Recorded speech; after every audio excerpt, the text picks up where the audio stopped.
Lisa Eldridge has finally released all the info about her Holiday 2022 collection. She's done a beautiful full video going through all of the new products and detailing everything that's coming up in this launch. And I will link her video below. That's obviously your #1 resource, as well as her website for finding out about this collection. But I love doing kind of preparing for Lisa's new collection videos. These are some of my favorite videos to film every time Lisa Eldridge does a new collection. So I'm going to be talking about all the new eyeshadow palettes, all the formulas and finishes in these eyeshadow palettes, all the details on that, as well as her 5 new shades of velvet lipsticks and liners. So if you'd like to see all of that, and if you want some help getting ready for this huge launch from Lisa Eldridge, just keep on watching. I do want to start with looking at the eyeshadow palettes. So I've watched Lisa's video twice. I watched it once last night right after she posted it, and then I watched it again this morning. But I'm sure there are things that I've missed, but I did take some notes while I was watching. So just to start talking about the eyeshadow palettes, there are 6 finishes within her eyeshadows, and they're going to be 5 different palettes. So Lisa has curated the color story for each of these 5 palettes, but every single shade that's in these palettes is also available as an individual refill in its own single magnetic pan, which I think is just fantastic. That didn't even cross my mind.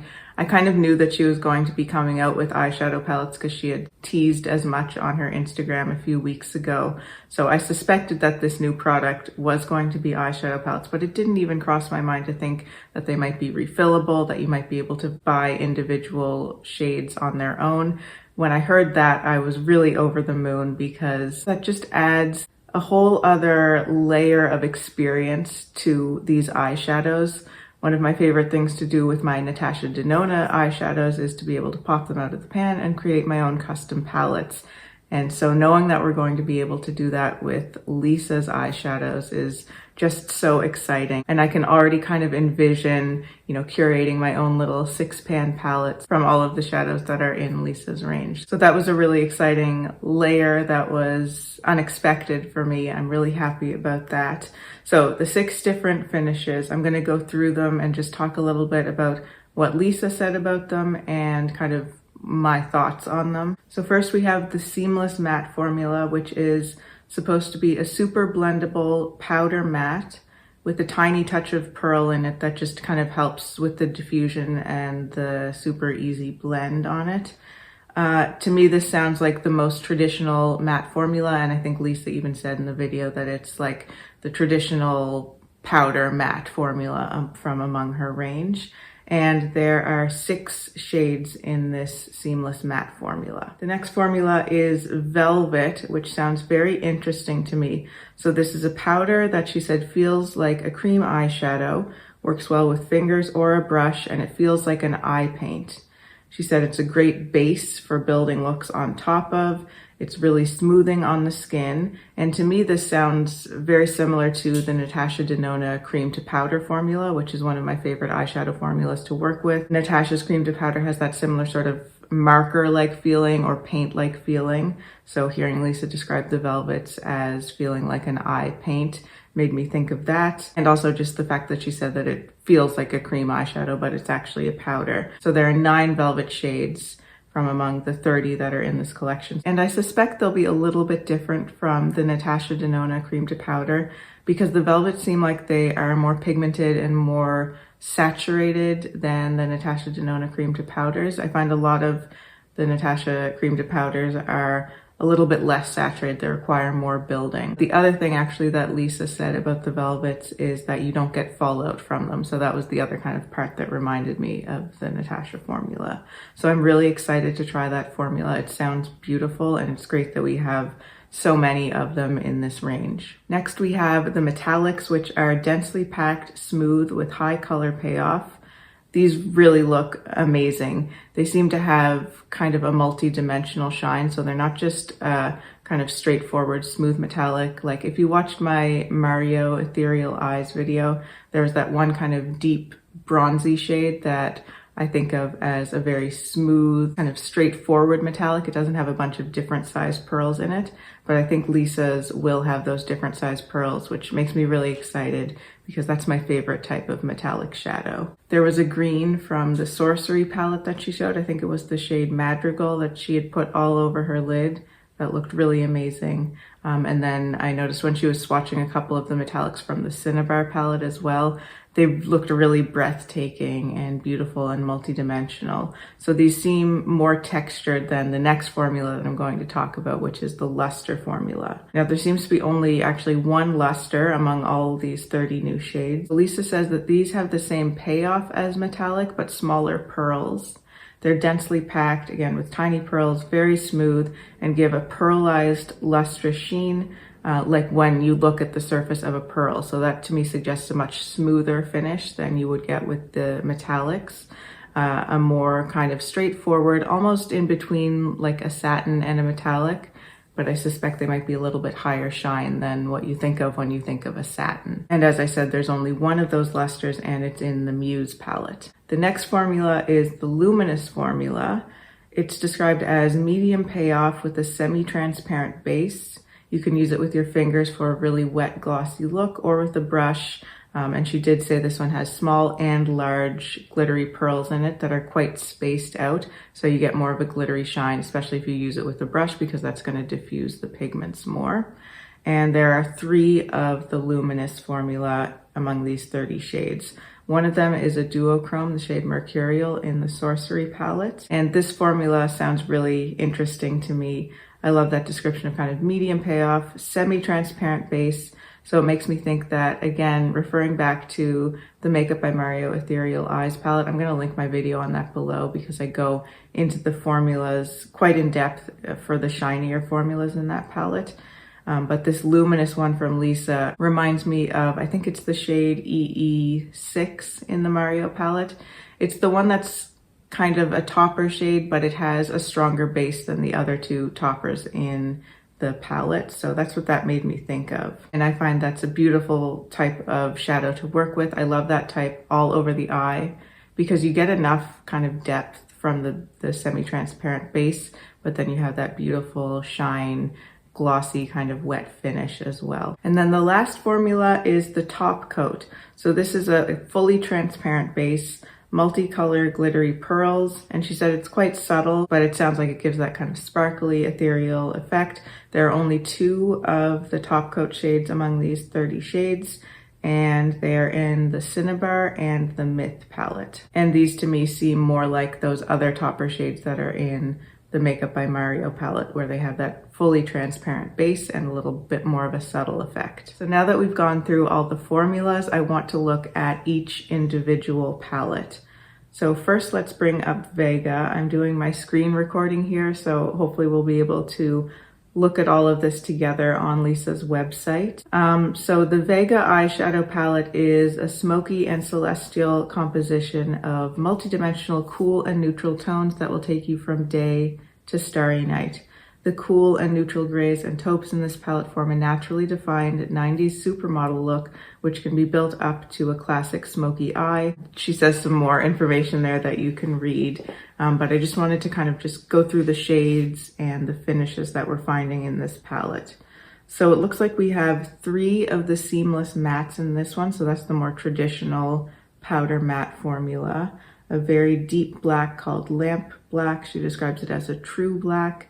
And then we have Turbulence, a cool medium brown, which seems like a great contouring color, probably for like light to medium skin. You can get a great contour in your crease with that one. And then the other seamless matte is Smoke and Mirrors, which is a deep, cool gray slate. We also have one Velvet, which is French gray. That looks gorgeous. I can just envision that all over the eyelid and on the lower lash line as a one and done. I think that would be a great contour shade for contouring out the crease for like maybe fair to light skin tones. And then we have one metallic Moon Swirl, a cool silvery mink taupe. That to me seems like one of those shades that's quite popular these days, those kind of pewtery, multi-dimensional shades. And then we have Supernova, which is a luminous. And remember, the luminous finish is the one with that semi-transparent base.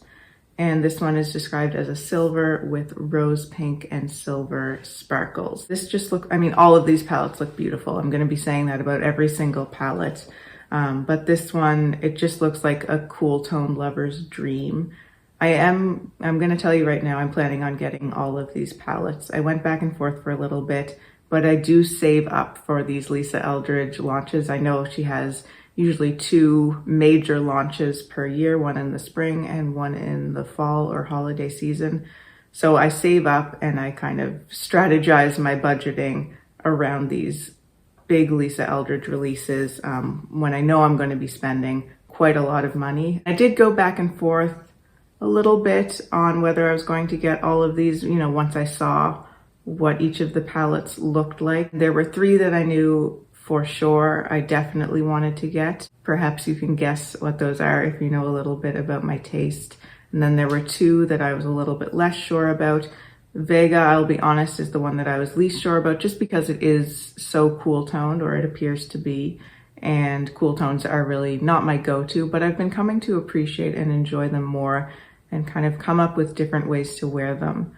One of the ways that I really like to wear cool tones is to have the cool tones as my main colors on my upper lid, but then to contrast with a little bit of a warmer tone on the lower lash line. And I find that really helps to balance out those cooler toned looks as someone who is not super comfortable with very, very cool tones on my eyes. Let's go on the main eyeshadow palette webpage so we can actually see them all here. And let's get into Cinnabar next. So Cinnabar, the powerful warm tones of the Cinnabar eyeshadow palette are as if drawn from the earth itself, a rich composition of warm-based shades that deliver a myriad of looks, from light caramel to intense, deep, earthy browns and lustrous bronze. This sounds wonderful. I love earth tones, and I love when Lisa talks about historic pigments, and she said that this is, of course, drawn from the same types of inspiration that led to her Velvet Cinnabar lipstick, which is one of my favorites.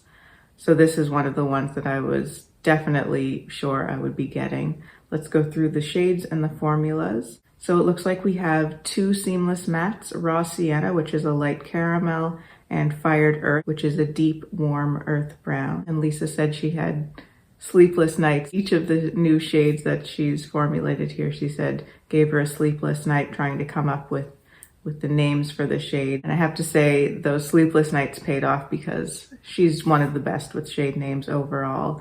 But I just find the shade names that she comes up with so evocative. They're just perfectly descriptive. They show that she has such a deep understanding of what goes into the shades, what her inspiration is, and kind of the feelings that the shades evoke. That's just one of the things that I appreciate most about Lisa Eldridge, as well as just the fact that she shares that with us, that she really lets us get a view into her creative process, which is, I think, definitely one of the things that draws me to her the most and to her brand the most. But I think that a lot of other people appreciate that as well, because I can't think of any other makeup brand where you get this level of insight into the creative process and the inspiration back into the shades in Cinnabar here. So we have 2 metallics in this one. We have Bronzite, a rich warm bronze, and Lost Summer, a warm copper. And then we have 1 top coat. So this is one of the only 2 top coats. This one is Ritual, which is a soft light gold with warm sparkling pearls. Okay, so I'm really excited about that one. She said even that this one is good for people with warmth in their eyes, so like green eyes, which I have, so I'm really excited about that. Next up is Myth, and Myth is the other one of the 2, other than Vega, that I was a little bit more on the fence about, and it's basically the same reason. It's because it's a cooler toned palette, and I also don't really tend to go for purples all that often.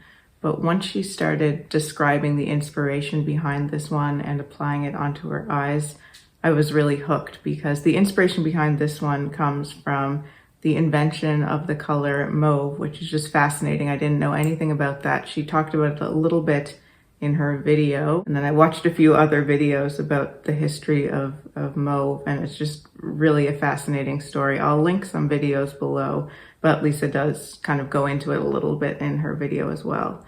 But just knowing the history behind this color and that was the inspiration for this palette, it really hooked me. Plus it's gorgeous. So she says, adorn your eyes in a rich synergy of decadent color, from lavender gray and smoked amethyst to pure violet. The Myth palette takes its inspiration from the Mauve Decade and Victorian Gothic hues. This one gives me some Natasha Denona My Dream palette vibes, like obviously specifically the more purpley tones in that. So let's go through the formulas in this one. So we have 4 velvets in this one. We have Nocturama, which is a deep blackened violet. We have Mauve Decade, which is a muted gray lavender. Victorian Trim, which is a rich and brown vibrant mulberry. And then Violet Stone, which is a pure violet. Then we have 1 metallic faded amethyst, smoky and lustrous taupey amethyst. And then Illusionism, which is the other top coat shade, which is a transparent base with ultraviolet sparkly pearls. And when she showed that one on her video, that looked really amazing.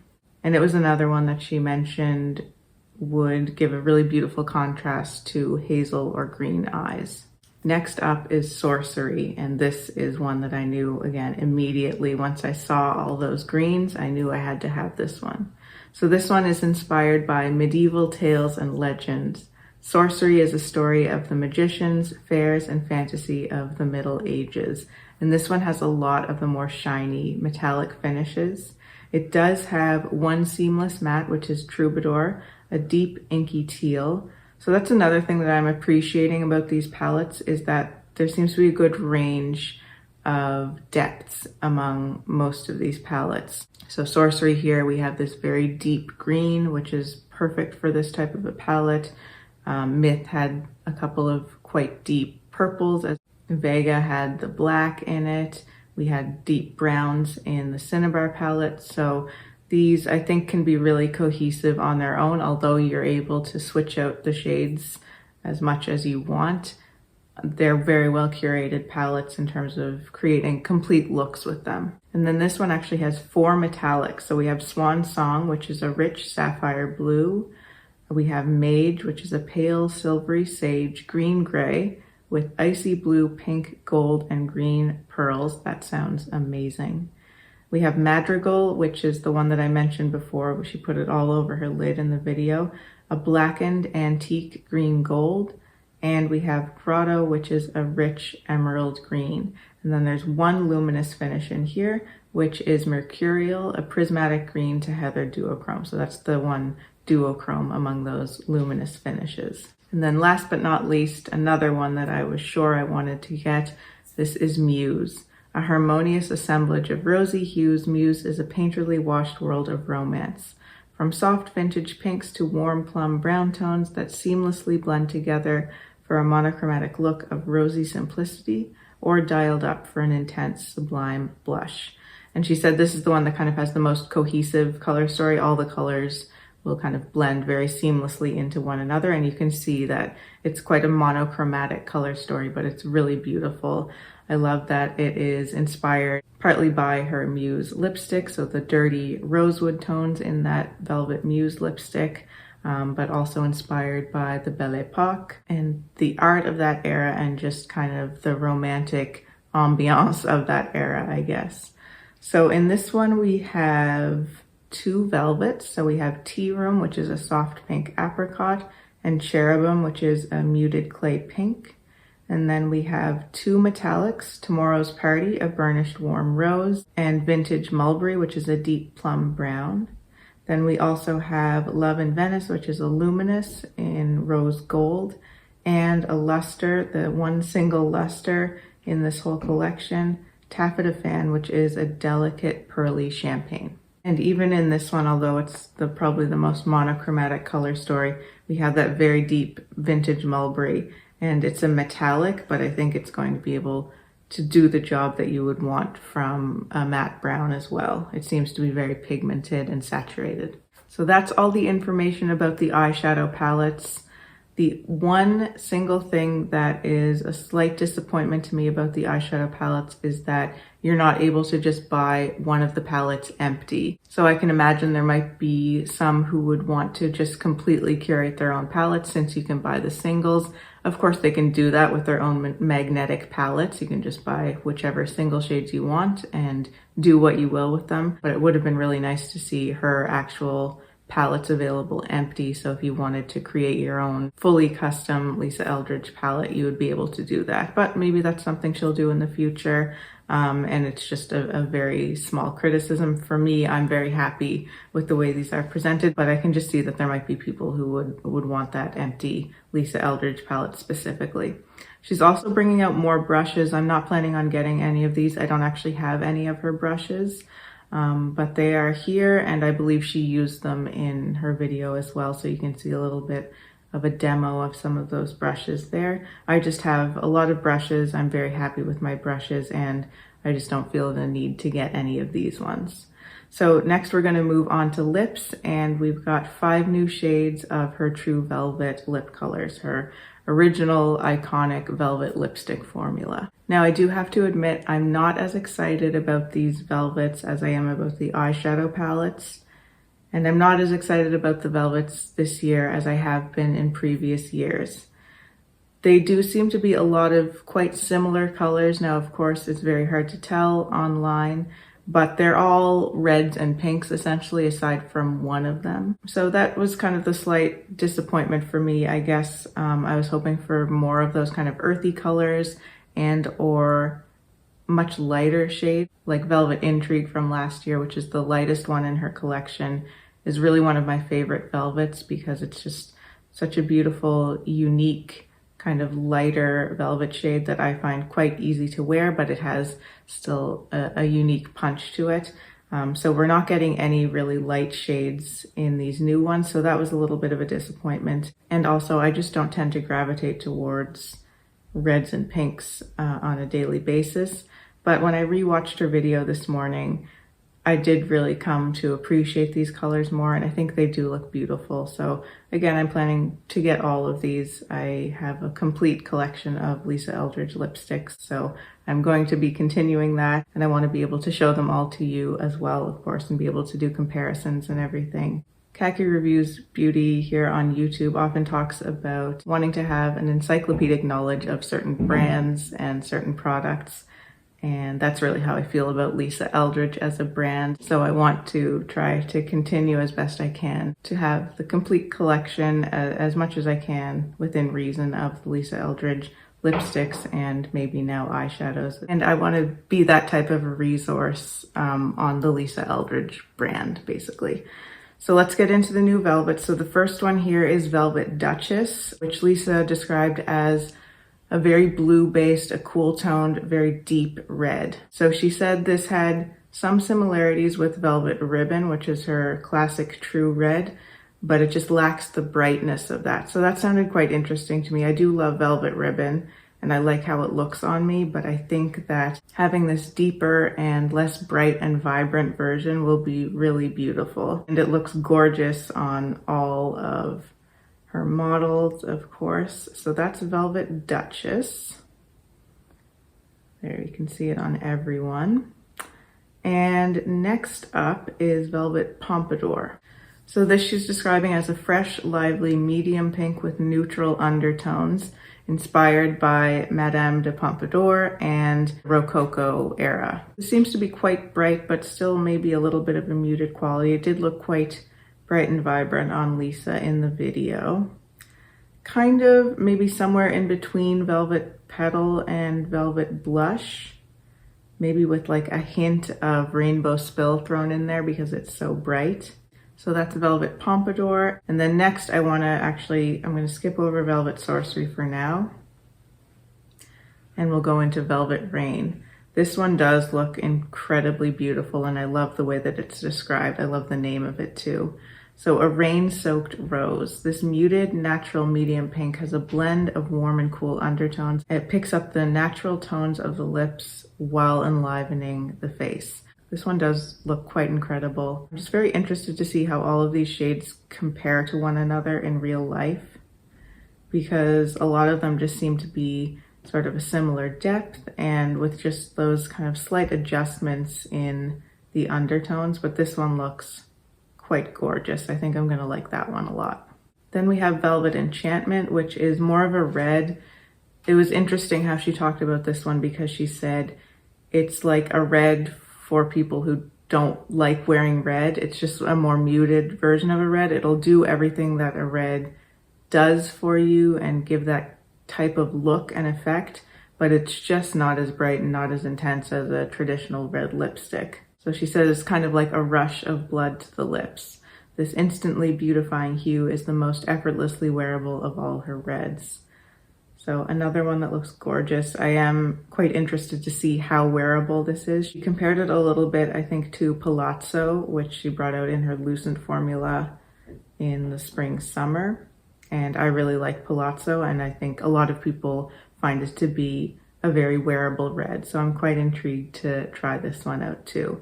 And then last we have Velvet Sorcery, which is the one of these new shades that seems to not be a red or pink. It's more of a kind of earthy brown. So I am quite excited about this one. This bewitching medium dusky clay rose borrows a little cool mauve magic from the 90s. The indie it girl of the true velvets. So I love those it girl type shades, those cool girl shades. I think they're really fun and they're just very appealing to me. And this, again, looks beautiful on all of these models. It is quite deep, so I'll be curious to see how it compares to like Velvet Decade, which is very deep. It's probably not as deep as that. Maybe around the Velvet Blush range in terms of depth. But yeah, I'm going to be interested to compare it to other shades because I can't quite get a handle on whether it's going to pull more rosy or more brown. It might be one of those chameleon colors that does different things on different people on different days. But that one looks really exciting, and she showed it in conjunction with the Sorcery eyeshadow palette, and that looked like a stunning combination. So I think that's all I have to say right now about this collection. Needless to say, I'm highly anticipating this release. So these are going to be available to order on Lisa's website on Friday, November 11th, starting at 4 in the afternoon UK time. So just Google the time difference between your time zone and UK time to find out the exact time that these are going to launch. If you're interested in these, I would say be right on that time when they launch because she's known to sell out quite frequently. She's selling out a little bit more slowly lately because she's been able to get more stock in, I think, but I think there's a lot of buzz around these eyeshadow palettes especially. So if you're interested in them, be on the ball with that time. So I hope you enjoyed this video. I hope it was helpful and fun for you. I love going through Lisa's launches and building that anticipation and excitement because she is really my favorite makeup artist and definitely the brand that I get the most excited about. And it's great that so many of you share that excitement as well. So let me know if you have any questions or comments. I always love to see those. If you'd like to see more from me and you haven't subscribed to my channel already, I'd love for you to do so. Take care, and I'll see you in my next video. Bye.